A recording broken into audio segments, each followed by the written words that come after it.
Caros alunos, estamos aqui para mais uma aula falando sobre regra de 3 simples. Segue o enunciado.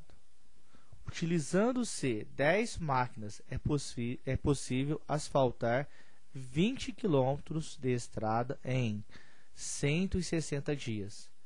Quantas máquinas seriam necessárias para asfaltar essa mesma extensão em 80 dias? Bom, o primeiro passo é identificar quais são as grandezas. Então, eu tenho aqui máquinas trabalhando e tenho os dias que são necessários para asfaltar 20 km.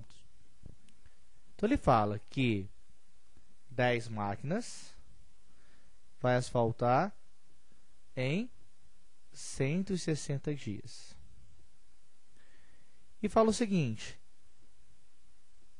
quantas máquinas serão necessárias? X. Lembrando, grandeza debaixo de grandeza. A mesma extensão em 80 dias. Olha lá, o primeiro passo está feito. Identifiquei as grandezas, coloquei os valores oferecidos, máquina debaixo de máquina, dias embaixo de dias. Agora eu preciso fazer o seguinte, saber se é diretamente ou inversamente proporcionais. Para saber isso, eu tenho que pensar assim, ó, em 10 máquinas faz o trabalho em 160 dias.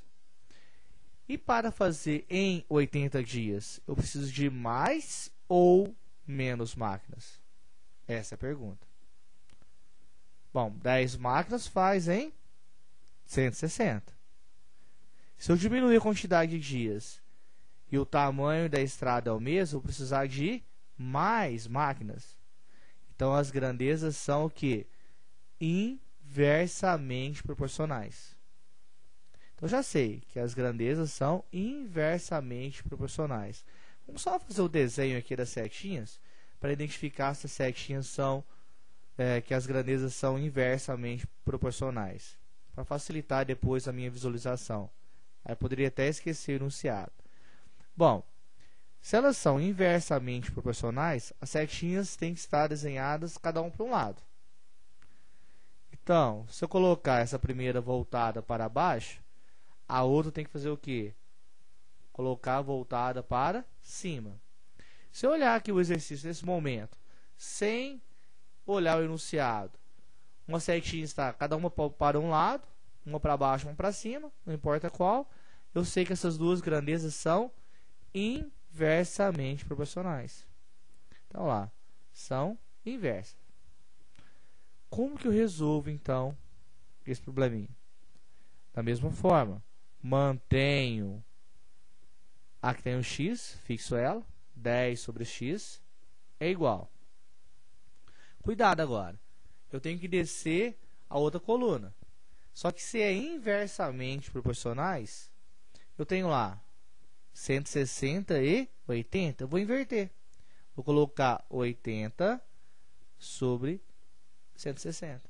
Então, quando elas são inversamente proporcionais, basta manter que tem um x, fixar ela, igual a segunda invertida. Bom, agora eu tenho uma fração igual a outra. Como que eu resolvo? X vezes 80, então lá, 80 vezes x, que é igual a 10 vezes 160. Então, 80x é igual a 10 vezes 160. Posso falar, então, que x é igual a 1.600 dividido por 80. Efetuando o cálculo, x é igual a 20. Então, eu vou precisar de 20 máquinas para asfaltar 20 km em 80 dias. Muito obrigado e até a próxima aula.